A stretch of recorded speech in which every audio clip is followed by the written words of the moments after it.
Today I'm going to talk about how the ketogenic diet can improve anxiety. Hi, I'm Annie, and I'm okay. This is a purely anecdotal, subjective account of my experience with the ketogenic diet. There's tons of research out there about the health benefits of a ketogenic diet and how it can improve mental health and neurological disorders. I'm not really going to get into that. I'm just going to tell you my experience with incorporating a ketogenic diet and how it's changed me. First of all, I want to say that I would never ever tell anyone what to eat because that is so freaking obnoxious when people do that. Nothing is more annoying than when people are pushy and self-righteous about their diets. Different diets work for different people at different times in their lives, but people can become so attached to their diets and so self-righteous about it, it's just super annoying. So I don't want to do that at all. I just want you to know that I'm using the ketogenic diet and it's really working for me. My anxiety is much less. My mental focus is much higher. You know, sometimes you'll see a post on Facebook and someone says, wow, I did this 30-day water fast and it changed my life. You've got to try it. I just want to spread the word. I want everyone to know how powerful this is. And then inevitably in the comments, someone will say something like, ew, gross, water? I only dry fast. No food, no water. That's the only way I would do it. Or you'll hear someone saying that they're doing intermittent fasting and they're doing an 8-hour eating window. And then, of course, someone's going to say, well, I only do a 1-hour eating window. I fast for 23 hours a day and then I just eat one meal. It's like, good for you. You know, people are just so adamant about their diet being the best, and I think that there are a lot of different paths. There are a lot of things going on physiologically, and I think that people do have genetic predispositions that cause them to react differently to different diets.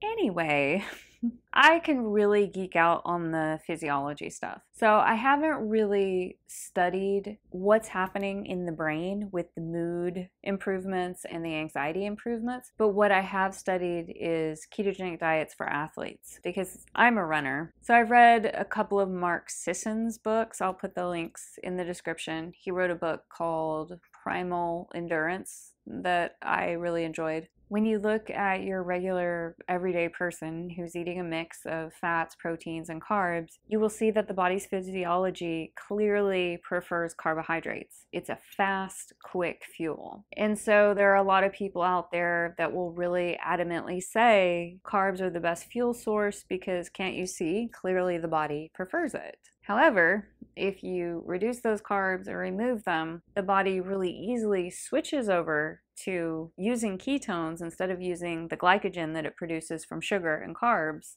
And a lot of times this results in health improvements. So if you're trying to study it, scientifically, it really looks like the body prefers carbs. On the other hand, the body also uses ketones very well. Now, a long time ago, we didn't always get that many carbs in a day. So that's why we have both modes. We used to eat sporadically. Sometimes there was food, sometimes there wasn't. Sometimes there would be an animal, an elk, to eat. And we would eat the organ meats and this fatty, rich meat. But maybe there weren't any root vegetables available at the time. So we just ate elk for that day. When you do that, you're in a state of ketosis. There's not always berries. And the berries that they had thousands of years ago, they were not genetically engineered to have this maximal amount of sugar like the ones that we get from the supermarket. So our ancestors a long time ago were probably often in ketosis. And when they came across an apple tree and apples were in season, they gobbled that shit up because their body is like, oh, I want carbs. So we are engineered to really want carbs when they're available. The problem is carbs are not scarce anymore. They're everywhere. So we still have that mechanism in our brain saying, eat carbs, eat carbs, eat carbs. And so we're eating, pasta, ice cream, sugary desserts, just all the carbs all the time. That amount of carbs was not available way back in the day. I've looked at the difference between athletes, long distance runners who are using carbohydrates versus those who are using fat as fuel. And it's really interesting what happens. If you're a runner and your body is trained to use carbohydrates, then you take these sugary gel packs. A lot of runners use these. They're like these little packets of just basically sugar. Like a lot of times it's cornstarch, really high carb things. Because as you're running, about every 90 minutes or 2 hours, you're going to totally run out of blood sugar and you're going to be dragging. So you have to keep feeding yourself. But if you are fat adapted, if you've been eating a ketogenic diet for a long time and your body knows how to use its own body fat as fuel, it is used to running off of ketones, it uses lipids from the dietary fat that you're eating, and when none of that is available, it uses the fat off of your own body. Those athletes, they can run ultra marathons, 100 miles, and they're not having to think about constantly eating sugar. You can just sort of go and use your own body's fat reserves, and you don't run out. Because here's the thing, when you eat sugar, it converts to glycogen. Your body can only hold about 2,000 calories worth of glycogen at a time. So when it runs out, you have to refuel. The amount of body fat that you have on your body to use to convert into ketones is like thousands and thousands of calories. Even on a male athlete who is like 5% body fat, there's still thousands and thousands of calories of body fat that he can use for fuel. That's one of the reasons I think maybe in the ultra distances, women outperform men. A lot of times it's because those athletes are really efficient at using fat as fuel, and women are fatter. They just, they have more body fat. They have this endless supply of fuel. So here's an analogy that I came across. I think it was in one of the Mark Sisson books. It uses the analogy of starting a fire with kindling small pieces of wood versus a big hardwood, like a piece of oak. Now, sugar is like kindling. You throw it on and it burns out. It burns up really quick. It's a really good fuel. It's going to burn hot, but it's going to burn out, and you have to keep adding more. That's what sugar is for your body. You have to keep adding more, keep adding more. If you're running every 90 minutes, every 2 hours, you add more, eat more sugar. But if you put a hardwood log, this is, equates to fat or eating lipids or using lipids, fat as a fuel source. You put that oak hardwood log on your fire, you can walk away from the fire for hours and it's going to keep burning. You can fall asleep and maybe that fire will still be burning in the morning because it's just a dense fuel source that burns for a long, long time. That's what ketones do in your body. I had heard about people who are using the ketogenic diet talk about this mental focus that they experience. And that was one of the first things that I found out to be absolutely true. I definitely feel that. I hadn't really heard of anyone talking about the diet in relationship to anxiety, but I was just starting to notice it. I was thinking, okay, I'm definitely noticing mental focus, but there's something else going on here. My anxiety is so reduced on this diet. I've been doing this for about 9 months now. So I started to notice these things, and that kind of compelled me to keep going. When I originally began the diet, I thought I would do it for like 6 weeks or something just to experiment with it and see what it was like. But I liked it so much that I never stopped. I just kept going. And it's been 9 months now, and it's like not something that I have to try to do. It's just how I eat. It just really, really works for me. I initially began the diet just really out of a sense of curiosity and experimentation. I've experimented in my life with other diets in the past.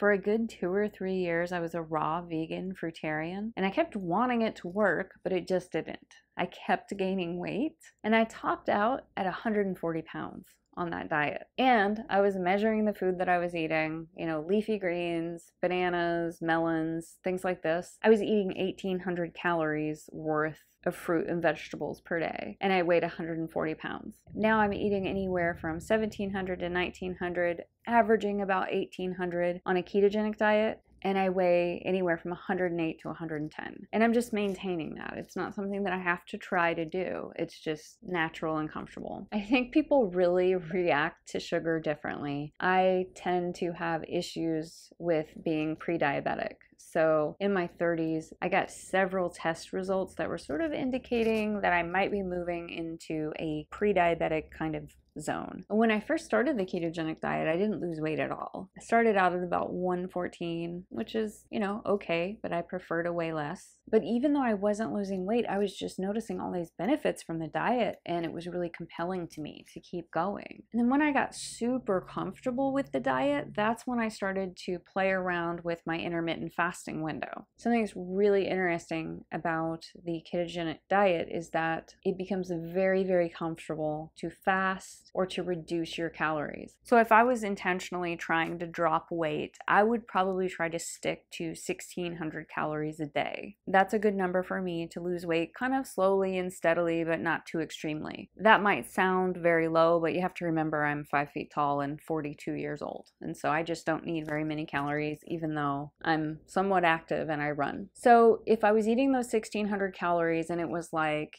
a turkey sandwich with bread at lunch and maybe an apple and some tuna and some celery, just, typical like diet food, includes a little bit of carbohydrates, then that 1,600 calories would be so uncomfortable for me. I would be like so hungry and feel so lacking. But if I eat 1,600 calories worth of high fat foods, avocado, meat, salmon, these kinds of things, butter, bacon, then that 1,600 calories is so satisfying because I'm not having these blood sugar spikes up and down. So when you eat the turkey sandwich, you eat the whole wheat bread, your blood sugar is gonna spike.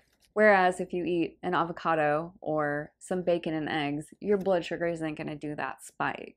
So it's just more comfortable to reduce your calories. It makes fasting very easy and comfortable. So I'm still psychologically attached to eating. I enjoy eating. So I'm physiologically comfortable fasting, but sometimes like mentally, psychologically, it's still difficult for me. If I'm really stressed out or having a bad day, then I'm like, oh, I just want to eat. But overall, I'm just more productive and I can get to work and focus on my work and not have to stop and eat a snack because I'm not thinking about it. I'm not having these really strong hunger signals because I'm not having the blood sugar dropping. Things that I have noticed with the ketogenic diet are, the main point is way, way less anxiety, less inflammation. Like my joints feel more clear. I feel like more mobility in my joints. When I'm running and with my athleticism, there's like a lot less achiness involved.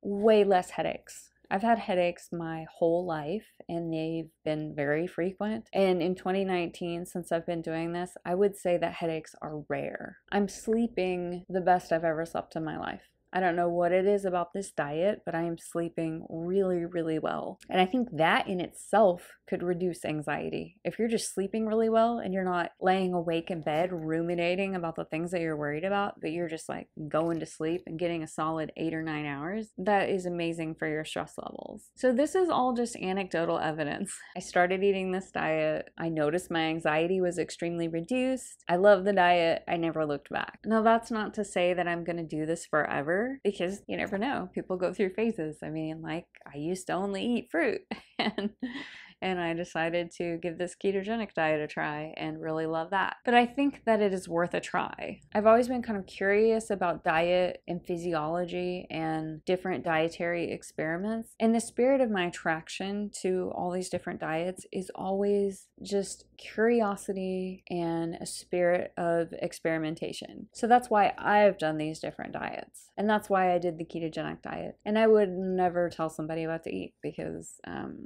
you don't care what I think you should eat, do you?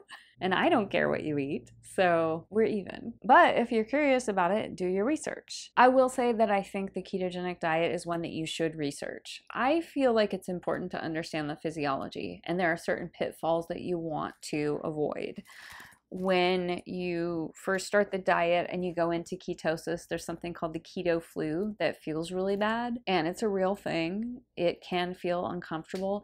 And it can easily be fixed if you get your minerals right. It's usually an electrolyte imbalance. So you don't really want to fly blind on this one. You don't want to just kind of read one article and then just go for it. You want to kind of understand what's happening physiologically and be a little bit careful at first. But then once you get the hang of it, you don't need to be careful. Sometimes I'll go through a phase where I'm counting calories just because I have to try harder to lose weight at my age.